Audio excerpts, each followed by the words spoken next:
জীবনের উদ্দেশ্য ফিক্স করো। জীবনের উদ্দেশ্য একটাই, জান্নাত। জান্নাত পাওয়ার জন্য যা করা দরকার তাই করতে হবে। কোরআন হাদিস মেনে চলা থেকে শুরু করে আমল করা, আদব আখলাক সব কিছু এর মধ্যে চলে আসবে ইনশাআল্লাহ। আল্লাহ পাক তোমাকে পথ দেখাবেন। আগে তুমি জীবনের উদ্দেশ্য ফিক্স করো। একটা কথা বলি, সবাই তোমাদেরকে বলবে জীবনে সফল হতে হবে। অনেক কথা আমি বলছি আমার ব্যক্তিগত অভিজ্ঞতা থেকেই বলছি। আল্লাহ পাক আলহামদুলিল্লাহ ফার্স্ট সেকেন্ড ছাড়া রেজাল্ট আমাদের হতো না।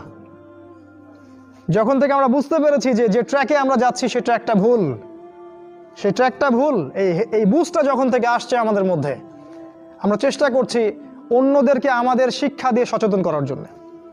আমরাও ভুল করেছি, ভুলের উপর ভুল করেছি। আল্লাহ পাক যেন মাফ করেন, আল্লাহুম্মা আমিন। সাফল্যের সংজ্ঞা শেখানো হতো আমাদেরকে পরিবার থেকে। সফল হতে হবে বাবা, নিজের পায়ে দাঁড়াতে হবে, বাবাকে দেখতে হবে, মাকে দেখতে হবে, অমুক তমুক ইত্যাদি ইত্যাদি।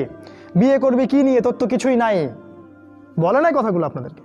চাকরি বাকরি করতে হবে, প্রতিষ্ঠিত হতে হবে। শোনো, সাফল্যের একটা সংজ্ঞা দিয়েছেন আল্লাহ কোরআনে, একটাই সংজ্ঞা, সূরা আল ইমরানের মধ্যে আছে। আজকে আমি সব ডিটেলস বলার সময় পাচ্ছি না।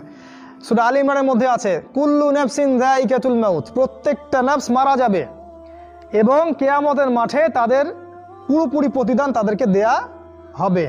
এখানে আল্লাহ সাফল্যের সংজ্ঞা দিয়েছেন, ফামান যুহজিহা আনিন নার ওয়া উদখিলাল জান্নাহ ফাকাদ ফাজ।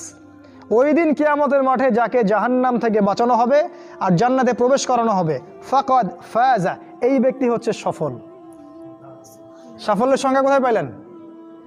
যদি আমরা জাহান্নাম থেকে বাঁচতে পারি প্রত্যেক ব্যক্তি এবং জান্নাতে যেতে পারি, সেই সফল। এছাড়া কেউই সফল না, এই পৃথিবীর কেউই সফল না, কেউ না। সে যত বড় রাষ্ট্রনেতা হোক, পণ্ডিত হোক, বিজ্ঞ হোক, পণ্ডিত কে হয় হোক, যার দাপটে সারা বিশ্ব কাঁপে, এও সফল না যদি না সে জান্নাতে যেতে পারে। কিন্তু একজন এই ভ্যান চালক, এক রিক্সা চালক, এক আমার ওই গরিব চাচা, ওই কৃষক, সে যদি হিসাব দিয়ে জান্নাতে যেতে পারে, সে সফল। তিনিই সফল, তিনিই আল্লাহর কাছে পছন্দের বান্দা। অতএব জীবনের উদ্দেশ্যটাকে ঠিক করে ফেলো।